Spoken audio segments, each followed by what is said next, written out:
All right, my name is Tyler Kerbo and I'm with Go Edit Graphics, and today I've got with me Scott Harris, who's the Activities Director at Francis Howell in Missouri. Thank you for joining us today. Oh, thanks for having me on here. I'm very excited to talk to you guys today. You know what, we've just noticed, we try to watch athletic departments that are doing a really good job on social media, and so I know we've talked about this a little bit, but your Twitter account is highly impressive. One of the most, in addition to the fact that you highlight your athletes, I mean, just the sheer number of tweets. You have over 83,000 tweets as of today. And so that definitely piqued our interest. But can you tell us, how did you get onto Twitter? When did this start? How did you decide that this was the platform that you were going to focus on as an athletic department? Sure. And this is my 11th year at Howell Central High School. And before that, I was at Winfield, which is a smaller school in our area here. And when Twitter came out, I saw how, it's such a captive audience. I saw where, one message could reach everyone instead of doing a group text or doing all calls or emails or whatever it may be. I really felt that to begin with, it allowed me to really help our school climate, our school culture by promoting players, promoting games. A big game Friday night, we're playing our rival school. Here's the theme. So I started going in that way, and then celebrating the student athletes. Then it kind of grew from there. So I mean, really, I think the biggest thing that I've seen from, and I use it for, is really communication to everybody at one time. Instead of having to post it 4 different places or 5 different places, I tell our parents, follow me on Twitter, and I'll announce the rainouts, the rescheduled games. I'll announce about the game times and things like that. So this, I believe, the communication piece, and also allowed me to help our climate and culture school to reach a bigger audience. Man, it has such huge reach, which is incredible. And then, now your account has 5,000 followers, which obviously, if you communicate that up front, that's huge. So the parents, aren't necessarily reaching out to you every time it starts raining and stuff like that. Now, do you do the actual tweeting? Is that correct? I mean, you've done all of those 80,000 tweets?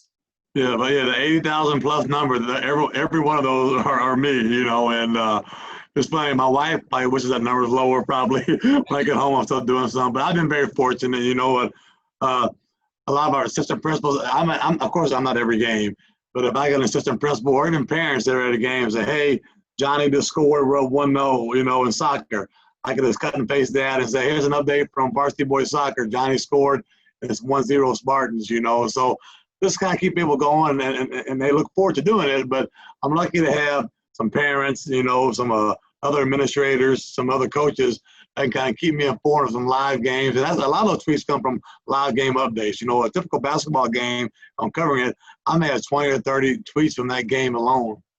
Man, that's absolutely incredible. Do you use any tools, or do you just use the Twitter app? I mean, very specifically, like, is there, what tools do you use?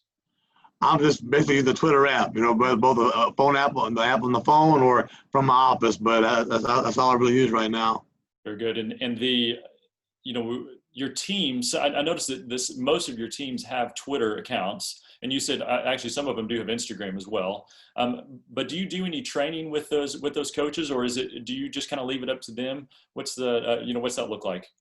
I kind of leave it up to them, and it varies from program to program because every coach has their strengths, and I mentioned one in particular, our girls basketball program. She does some graphics with her, then she does some great stuff with her. So some people are very basic with maybe some videos or some verbiage, but some get more into the graphics and things like that. But I really just leave it up to them. I tell them we expect them to promote their program and use their communication, but how detailed it is, I pretty much leave it to my coaches. Yeah, and one thing that I've noticed as I've gotten to interact with athletic directors across the country is that your title is activities director, but really that's athletic director, and then also includes some other band, and so you'll notice that I noticed that on your Twitter account as well. Now, just from a pictures and videos, do y'all use? I mean, I've noticed that y'all have quite a bit of pictures and videos. Is that just I know some schools have students that help with that. I know some schools have, somebody on staff that helps with that. Do you do all the pictures and videos as well? And then how does that, how do you actually take those? Yeah, most of them, I'd say probably 85 or 90% of them are me taking the videos at games, taking pictures of games. Like I mentioned before, I'll get some stuff sent to me by other people, but majority of it is just me taking a short video and posting it. And once again, this is a way to celebrate our kids because it's funny. They'll come into school the next day. Coach Harris, thanks for the shout out on Twitter last night, or thanks for the love on Twitter last night. It really makes their day, and you try to spread it around. It's easy to say, our starting point guard had 20 points last night, but I try to get the people, getting a rebound and outlet pass and say, here's the fast break started by Sally with his rebound. Try to just celebrate as many kids as I can because the grandparents can see it, the parents can see it, and they'll enjoy seeing their name or the video, on social media. Yeah, that's, as I continue to talk to athletic directors, and that's really the hope is that we can celebrate our kids. I mean, that's what social media is absolutely incredible at, and the reach that we can have. How big of a deal do you think, just as we've been learning, even as I've been learning more about Twitter, that quantity is such a big deal? And obviously you would be the epitome of that, of the top end of that. Is there do you have a certain number of tweets that you try to tweet out every day, or did that, is that how it started, or are you just every moment that you can get, you're really trying to celebrate that? What's your thought or what's your thinking on that? Well, I think the second thing you mentioned there, I really don't go into a day. Really, I get in the morning, I have my daily to-do list, but normally one of the first things I do is put the day's schedule, on Twitter. We'll tag the team in it, but we'll put the day's schedules. Now in the world we're living in, I'll send a couple more, just reminding people of the spectator guidelines, the social distancing, wearing masks. So that's added more there. I'll do that a few times a day. And then I also send, if we have a big Friday night football game coming, I'll do a couple of these days leading up. Hey, 3 days away from Friday Night Lights. Hey, 2 days away from, the rivalry game. And then on the day of the games, we'll send a lot of those. And then during the games themselves, I'll send a lot. So I really don't make a plan on how many I'm going to send. But a normal day looks like that, with the daily activities and then some big events coming up, trying to build some anticipation for those. And then at the event themselves, whether it's a choir concert, a band concert, a performance at halftime by a marching band, or the game itself, I try to do a lot of videos and pictures of each event. Very good. And if there's one or two, if somebody's brand new to Twitter or really wants to, hasn't been involved with Twitter or social media in general, what's the one or two, top piece of advice that you would give them? Well, I think I heard this a long time ago. I mean, somebody's going to tell your story, and somebody's going to say, this is what Howell Central is about. So why not it be you? I mean, if you're telling that story, if you're out in front of it, and like I said, it's not always, we don't win every game, so make sure you say, we lost. So you don't want to be out there, or we won this, but then don't tweet anything out when you lose, because that's not right either, So I say just make sure that you are telling your own story, building your own excitement and celebrating your kids and things like that, but also just be consistent. So, because if you get beat, just say Spartans fall to a talented, whatever team may be, have a great effort, build on it tomorrow. But don't be one of those people that never calls in scores if you lose, or never tweets out if you lose. That's not fair either, because you don't always win. Yeah, for sure. Yeah, I've heard document, don't create. And I think for athletic departments is that's really very helpful.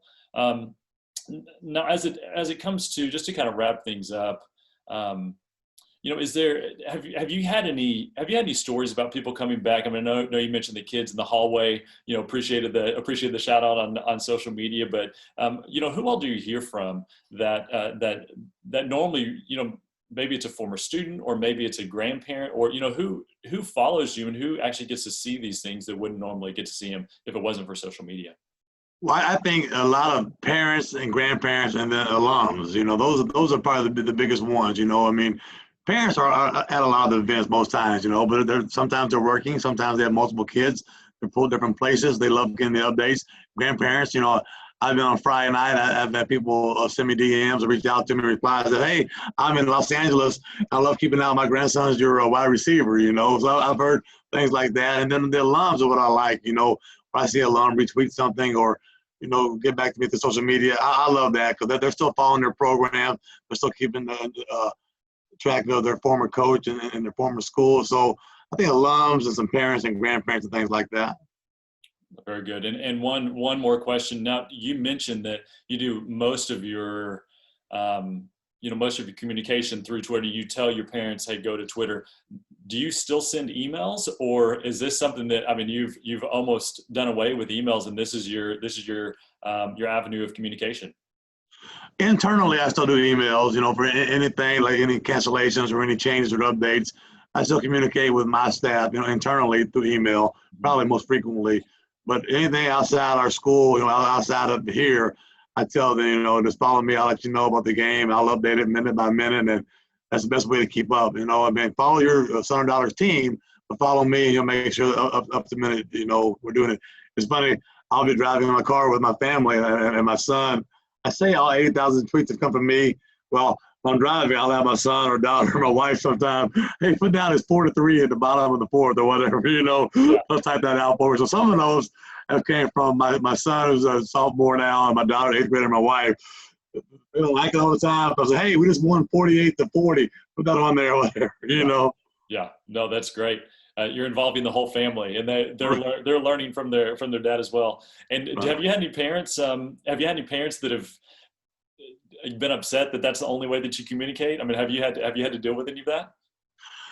Sometimes, in our office, like if somebody hear about things, they'll call and say, well, we didn't know about anything like preseason workouts or preseason informational meetings. We tweet all that out.